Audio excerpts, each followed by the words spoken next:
carried them to their first 1 seed in, I don't know, decades. It seems like forever, half always. a century. I think they've never been the 1 seed. Yeah, I'm pretty sure the best they've been is the 2 seed. Yeah, and he overcame 2 interceptions today. Could have been a third, but continued to play exceptional football and led the team in the second half. So what do you think has changed with Jared Goff to make this offense run this way? I loved it because I think in the third quarter they went 8 passes on first down with 1 run in the third quarter.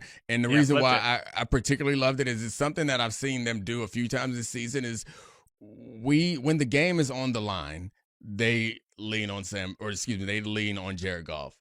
And when Jared Goff has a bad play, they come back and decide that they're going to lean on him to make the play to get them out of it. It's very different from the Jared Goff that we've been sold and we believed was here, and it's kind of not different from the Sam Darnold that we saw, but they do treat him like that. Like they trust him in a way that I don't think we've caught up with our opinion of Sam Darnold is the way that they feel about Sam Darnold. Yeah.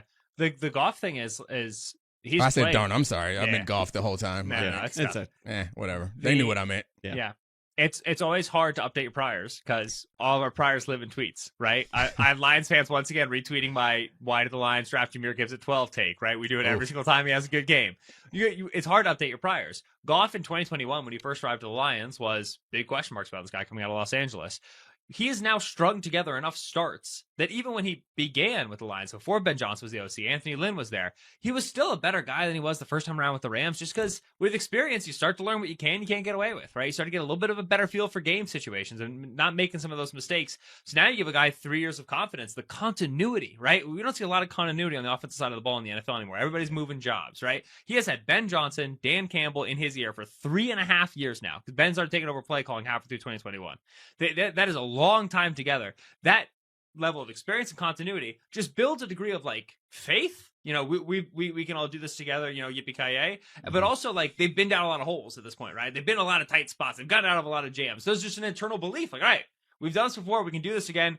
Here we go, ready, break. And that comes with the length of career now for Jared Goff, where he's become a different guy than he was. Well, late, but they're a pretty good football team. And if I'm not mistaken, I think this is the first time that a team has turned the ball over 5 times through 5 interceptions and still won the game. You have to go all the way back to 2012. Matt Ryan did it against the Cardinals. But guess what happened that year? They went to the NFC Championship game, ended up losing to the San Francisco 49ers, and the 49ers went to the Super Bowl, and they lost against the Baltimore Ravens. So that lets me know that Detroit is a well-rounded football team.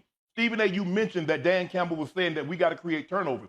He understood that we have to steal a possession. We cannot allow them to methodically drive the ball down the field and keep the ball in their hands because we're going to run out of time. We've got to steal a possession somehow. And you're absolutely right. D.O., you know this. If you throw an out ball and that corner is in a clue of opposition, he's going to pick it. Either he's going to pick it or it's going to be incomplete. You cannot be late on an out throw. He was late. Give Carlton Davis credit. He made an unbelievable catch. And then C.J. had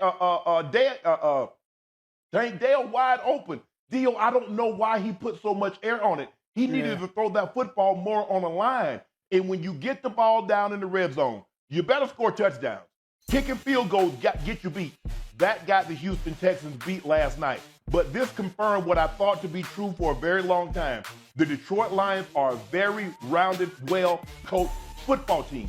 They can run it with those 2 running backs, and they got great pressure on the interior. Now, I'm a little concerned with their linebackers in coverage, because I think they can be had, but the question is, do you have a tight end of one of these upper-tier teams that can take advantage of it? But this is a good football team, guys. This is a new age for the Detroit Lions. Shannon, are the Lions winning the Super Bowl, though? Oh, my goodness. Winning.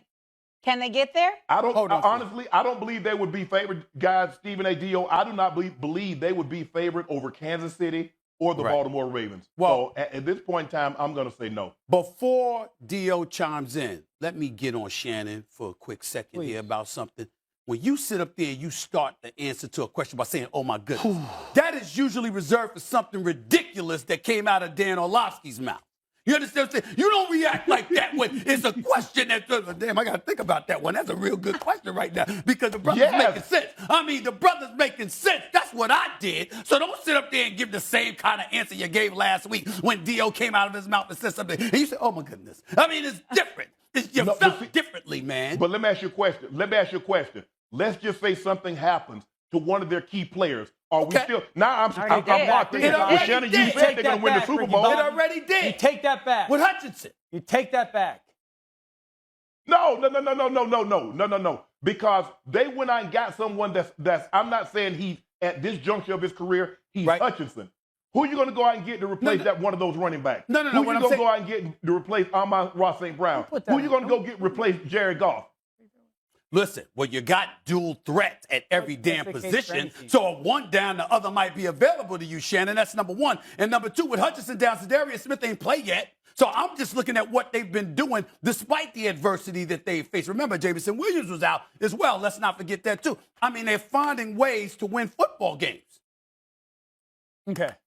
Go ahead, Dan. A couple things. One, it's clear there's two elite teams in this league, Kansas City and Detroit. Those are the two best teams in football. We kind of knew that going into yesterday. It only got exclamation pointed with both wins. The second thing, and what makes them very similar, is you have to hope that they beat themselves. In a way, to really beat one of these teams, you got to hope that they beat themselves. Houston was on the way to kind of having that happen because of the... Pablo that? No. I'm saying us at the table. Yeah.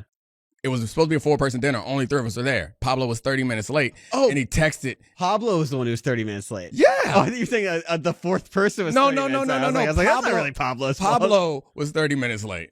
Oh, classic. Despicable. So we are going to be in New York next Tuesday. Yeah. And we're, spoiler alert, recording a podcast with Pablo. 2 podcasts with Pablo, actually. He's going to be on our feed? Yeah.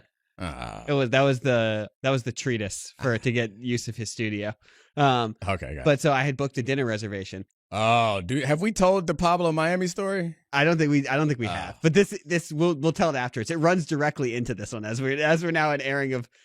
I don't know if this is a grievance for Pablo though, because I booked a reservation in Brooklyn, and our podcast and his podcast are going to bump right up to the reservation. And he was like, you know what? That's too tight, but I have a restaurant I like even better. That's closer. I can get us in. Oh, and gosh. so we switched the reservation to his preferred reservation, which... Do you want to explain what happened in Miami? I see. This is bad because I actually do like Pablo, and it feels like I don't like him by ripping him a bunch. No. Again, there are a bunch of wild card games coming up. I will tell you the wild card upset that's going to happen and break down all the other games along with. By the way, we wouldn't be ripping Pablo if we didn't love him. Yeah, we would just be ignoring. This is something that we had to explain to our producer, Coach Wahoo. Oh yeah, Coach, because he didn't understand. Coach didn't understand that we were making fun of him because we love him. Yeah, Coach needs lots of positive reinforcement, and he had to realize that. Yeah, he's like, this is what we're doing. This is what guys do. This is what we do to each other. Yeah, Coach. I like how you keep saying Coach when I say Wahoo. I don't think I'm allowed to say Wahoo. I think only you're. I mean, if you're not, neither am I. Good point. No, I said it. So yeah, Coach.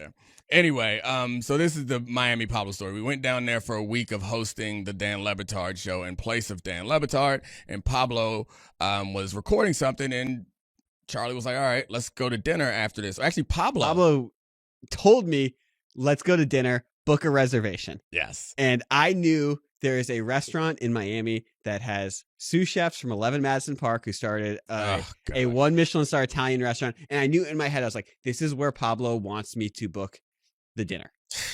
It was 4 hours before we were going to said dinner. Obviously, we were not going to get in. It was also in the middle of the summer. It was 100 degrees. They had outdoor patio seating for 100 degrees. I called the restaurant. They're like, dude, we don't even offer that in the summer. I don't know why that's up on Resi.